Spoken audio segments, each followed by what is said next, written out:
Avon news में आप सभी दर्शकों का स्वागत है। मैं आपके साथ साबिर मोकाशी। एवन न्यूज में आप सभी को सच का चेहरा देखने को मिलेगा।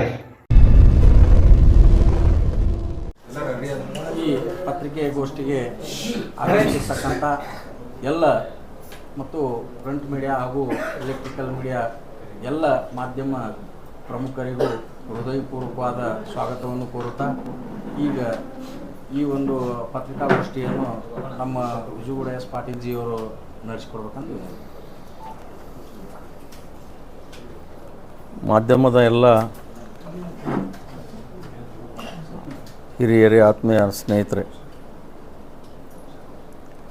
ನಿನ್ನೆ ನಾನು ಬೆಳಗ್ಗೆ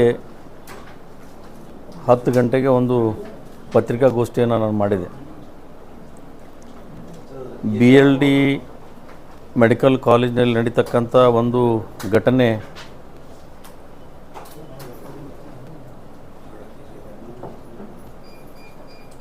ಬಹಳ ಮನಸ್ಸಿಗೆ ನೋವು ಉಂಟು ಮಾಡಿಕೊಂಡು ವಿದ್ಯಾರ್ಥಿನಿಯರಿಗೆ ಮತ್ತು ಅಲ್ಲಿ ಹೆಣ್ಣು ಮಕ್ಕಳಿಗೆ ವಿಶೇಷವಾಗಿ ಒಂದು ನ್ಯಾಯ ಕೊಡಿಸ್ಬೇಕು ಅಂಥೇಳಿ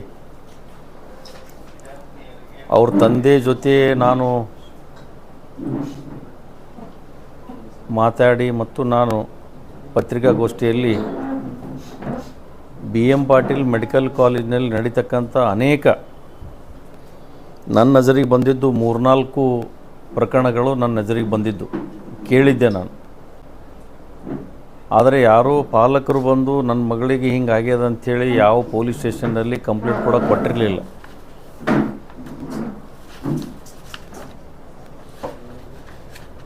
ಆದರೆ APMC ಪೊಲೀಸ್ ಸ್ಟೇಷನ್ನಲ್ಲಿ ಇವತ್ತು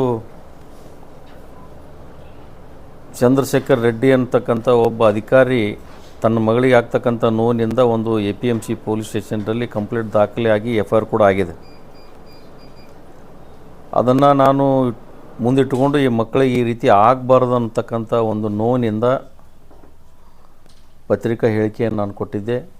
ಮತ್ತು ಎಲ್ಲ ನಮ್ಮ ಕ್ಷೇತ್ರದ ಜನ ಮತ್ತು ಇಲ್ಲಿ ಇರ್ತಕ್ಕಂಥ ಮಹಿಳಾ ಸಂಘಟನೆ ಭಾಳ ಜನ ಎಲ್ಲರೂ ಕೂಡ ನಿನ್ನೆ ಇವತ್ತು ನಾವು ಈ ಹೋರಾಟದಲ್ಲಿ ನಾವೆಲ್ಲರೂ ಪಾಲ್ಗೊಳ್ತೀವಿ ಅಂತಕ್ಕಂಥ ಒಂದು ಭರವಸೆಯನ್ನು ಕೊಟ್ಟಿದ್ದರು. ನಿನ್ನೆ ಸಾಯಂಕಾಲ 4:45 ಅಂದರೆ 5 ಗಂಟೆಗೆ ಚಂದ್ರಶೇಖರ್ ರೆಡ್ಡಿ, ರಾಘವ್ ರೆಡ್ಡಿ ಇವರು ಒಂದು ಪೊಲೀಸ್ ಸ್ಟೇಷನ್ದಲ್ಲಿ ಒಂದು ಮೇಲ್ ಕೊಟ್ಟಾರ. ಏನು ಮೇಲ್ ಕೊಟ್ಟಾರಪ್ಪ ಅಂತಂದರೆ, ಇದನ್ನು ಓದಿ ತಮಗೆ ಹೇಳಿಬಿಡ್ತೀನಿ. ನಾನು ಭಾಳ ಅದ, ಶಾರ್ಟ್ಕಟ್ನಾಗ ಹೇಳಿಬಿಡ್ತೀನಿ. 4:49 ಅವರು ಸುಮಾರು ಸದರಿ ಪ್ರಕರಣದಲ್ಲಿರುವ ಫಿರ್ಯಾದಿದಾರರಾದ ಶ್ರೀ ಚಂದ್ರಶೇಖರ್ ರೆಡ್ಡಿ ತಮ್ಮ ರಾಘವ್ ರೆಡ್ಡಿ APMC ಪೊಲೀಸ್ ಠಾಣೆಯಲ್ಲಿ ಮೇಲ್ ಮಾಡಿ ತನ್ನ ಮಗಳಾದ ಮೃತ ಡಾಕ್ಟರ್ ತನ್ಮಯ್ ತಂದೆ ಚಂದ್ರಶೇಖರ್ ರೆಡ್ಡಿಯವರು ಅಕಾಲಿಕ ಮರಣ ಸಂಭವಿಸುವುದು ಇರುತ್ತದೆ. ಆದರೆ ಈ ಬಗ್ಗೆ ನನ್ನ ಮಗಳ ಮರಣ ಬಗ್ಗೆ ಯಾವುದೇ ಆಂದೋಲನ, ಧರಣಿ ಅಥವಾ ಪತ್ರಿಕಾ ಪ್ರಕರಣ ಅಥವಾ ಸಾಮಾಜಿಕ ಮಾಧ್ಯಮಗಳಲ್ಲಿ ಯಾವುದೇ ವ್ಯಕ್ತಿಗೆ ಅಥವಾ ಯಾವುದೇ ಸಂಘಟನೆ ಮತ್ತು ಯಾವುದೋ ಪಕ್ಷದಲ್ಲಿರುವ ಸದರಿ ನನ್ನ ಮಗಳ ಪ್ರಕರಣ ವಿಷಯ ಬಗ್ಗೆ ಸಾಮಾಜಿಕ ಜಾಲತಾಣದಲ್ಲಿ ಚರ್ಚಿಸುವುದಾಗಲಿ, ಹರಿಬಿಡುವುದಾಗಲಿ, ಪ್ರತಿಭಟನೆಯಾಗಲಿ, ತಪ್ಪು ಮಾಹಿತಿ ಹರಡುವುದಾಗಲಿ ಅಂತ ಇದನ್ನು ಅನೇಕ ಇವನ್ನ ವಿವರಣೆಗಳನ್ನು ಕೊಟ್ಟು ಇದನ್ನು ಹೋರಾಟವನ್ನು ಮಾಡಬೇಡ್ರಿ ಅಂಥೇಳಿ ಒಂದು ಪೊಲೀಸ್ ಸ್ಟೇಷನ್ದಲ್ಲಿ ಮೇಲ್ ಕೊಟ್ಟರು. ಆ ಮೇಲ್ ಕೊಟ್ಟ ನಂತರ ಅದರ ಜೊತೆ ಪೊಲೀಸ್ ಸ್ಟೇಷನ್ APMC ಪೊಲೀಸ್ ಸ್ಟೇಷನ್ನಲ್ಲಿ ಒಂದು ನೋಟಿಸ್ ಕೂಡ ಅದರ ಮೇಲೆ ಆ ಮೇಲಿನ ಪ್ರಕಾರ ಒಂದು ನೋಟಿಸ್ ಕೂಡ ನನಗೆ ಬಂದು ಕೊಟ್ಟು ಅವರು ಗೋಳುಗುಮ್ಮಸ್ CPI ಅವರು ಬಂದು ಇಲ್ಲ ಈ ರೀತಿ ಆಗಿದೆ ಅಂದರೂ ಕೂಡ ನಾನು ಹೇಳಿದೆ, ಇದು ಒಂದೇ ಪ್ರಕರಣ ಅಲ್ಲ, ಇವು ಅನೇಕ ಪ್ರಕರಣಗಳಾಗ್ಯಾವ. ಆದರೆ ಯಾವ ಬೆಳಕಿಗೆ ಬಂದಿಲ್ಲ. ಅಲ್ಲೇ ಕಂಪೌಂಡ್ ವ್ಯಾಪ್ತಿಯಲ್ಲಿ ಅಲ್ಲೇ ಮುಗಿಸ್ಕೊಂಡು ಮುಚ್ಚಾಕ್ತಕ್ಕಂಥದ್ದು ವಿವರಣೆಗಳದಾವ. ಅದನ್ನು ವಿವರವಾಗಿ ನಾನು ಗೋಲ್ಗುಮಸ್ ಪೊಲೀಸ್ ಸ್ಟೇಷನ್ CPI ನಾನು ಮಠಪತಿಯವರಿಗೆ ನಾನು ತಿಳಿಸಿದೆ. ಆದರೂ ಅನಿವಾರ್ಯದ, ಇದನ್ನು ನೋಡಿ ಇದು ಹಿಂಗೈತಿ ಅಂಥೇಳಿ ನನಗೆಲ್ಲ ಅವರು ಕೊಟ್ಟ ನಂತರ ಅವ್ರ ತಂದೆಗೆ ಅವ್ರಿಗೆ ಇಂಟ್ರೆಸ್ಟ್ ಇಲ್ಲ ಅಂತಂದ್ರೆ ತಂದೆ ತಾಯಿಗೆ ಬೇಕು. ಹಡದ ಮಕ್ಕಳು ಪರಿಸ್ಥಿತಿ ಹಿಂಗೆ ಆಗ್ಯದ ಅಂತಂದ್ರೆ ನೋವಿನಿಂದ ಅದು ಏನೇ ಆಗಲಿ ಹೋರಾಟ ಮಾಡುವ ನಮ್ಮ ಕರ್ತವ್ಯ. ಕಲ್ಕತ್ತಾದಲ್ಲಿ ಒಂದು ದೊಡ್ಡ ಪ್ರಕರಣ ಆಯಿತು. ಇದೇ BLD ಸಂಸ್ಥೆದವರು ದೊಡ್ಡ ಪ್ರಮಾಣದಲ್ಲಿ ಇಡೀ ವಿದ್ಯಾರ್ಥಿಗಳನ್ನು ಕರ್ಕೊಂಡು ಸ್ಟಾಫ್ನವ್ರು ಕರ್ಕೊಂಡು ದೊಡ್ಡ ಪ್ರಮಾಣದಲ್ಲಿ ಮೇಣಬತ್ತಿ ಹಚ್ಚಿ ತಾವೇ ಜನರಿಗೆ ತೋರಿಸೋದು.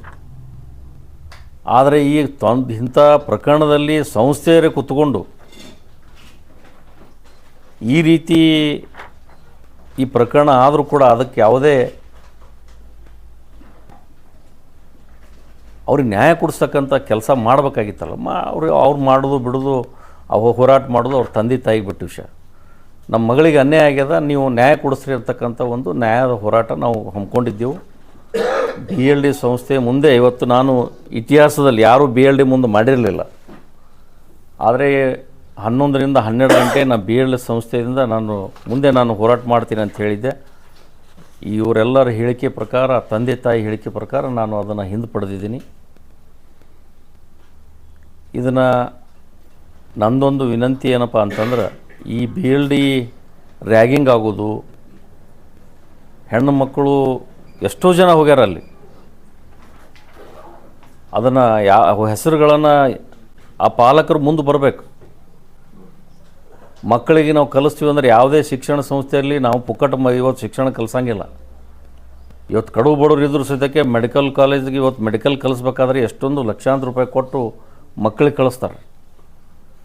ಆದರೆ ಇವೆಲ್ಲ ಪ್ರಕರಣ ಆದರೆ ಇವರು ಮುಚ್ಚಿ ಹಾಕೋತ ಹೋದ್ರೆ ನಾಳೆ ಇದು ಭಾಳ ದೊಡ್ಡ ಪ್ರಮಾಣದಲ್ಲಿ ನೋವು ಮಾಡ್ಕೋಬೇಕಾಗ್ತದೆ.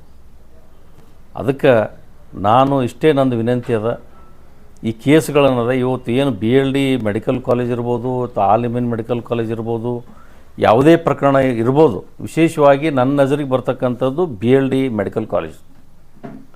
ಭಾಳ ಜನ ಏನು ಹೇಳ್ತಾರೆ, ರಾಜಕೀಯ ಪ್ರೇರಿತವಾಗಿ ಮಾಡ್ತಕ್ಕಂಥ ನಾನು ಹೇಳಲ್ಲ. ರಾಜಕಾರಣ ವಿಧಾನಸಭಾ ಕ್ಷೇತ್ರದಲ್ಲಿ ನಾನು ಒಬ್ಬ ಸಮಾಜದ ಒಬ್ಬ ಕಳಕಳಿಯಿಂದ ಇರ್ತಕ್ಕಂಥ ವ್ಯಕ್ತಿ. ನಾನು ವಿಜಯಪುರ ನಗರದಲ್ಲಿ ಹುಟ್ಟಿ ಬೆಳೆದವ ನಾನು. ಅದಕ್ಕೆ ನಂದು ಇಷ್ಟೇ ವಿನಂತಿ ಅದ, ಇದನ್ನು ನಾನು ಇಲ್ಲಿ ಹೋರಾಟವನ್ನು ಕೈ ಬಿಡ್ತೀನಿ. ಇದನ್ನು ಮುಂದೆ ರಾಜ್ಯಪಾಲರ ಮುಖಾಂತರ ಹೋಗಿ ರಾಜ್ಯಪಾಲರ ಜೋಡಿ ಭೇಟಿಯಾಗಿ ಅವರು ಪರ್ಮಿಷನ್ ತೊಗೊಂಡು ಏನು BLD ನಡೀತಕ್ಕಂಥ ಕೇಸುಗಳನ್ನು ಎಷ್ಟು ಆಗ್ಯಾವ, ಇದು ಒಂದು CBI ತನಿಖೆಗೆ ವಹಿಸ್ತಕ್ಕಂಥ ವ್ಯವಸ್ಥೆ ನಾನು ರಾಜ್ಯಪಾಲರ ಮುಖಾಂತರ ಹೋಗಿ ಒಂದು ಮನವಿಯನ್ನು ಕೊಡ್ತೀನಿ ಅಂತಕ್ಕಂಥ ಮಾತನ್ನು ಹೇಳಿ ತಮ್ಮೆಲ್ಲರಿಗೆ ಧನ್ಯವಾದಗಳನ್ನು ಹೇಳಲಿಕ್ಕೆ ನಾನು ಬಯಸ್ತೀನಿ.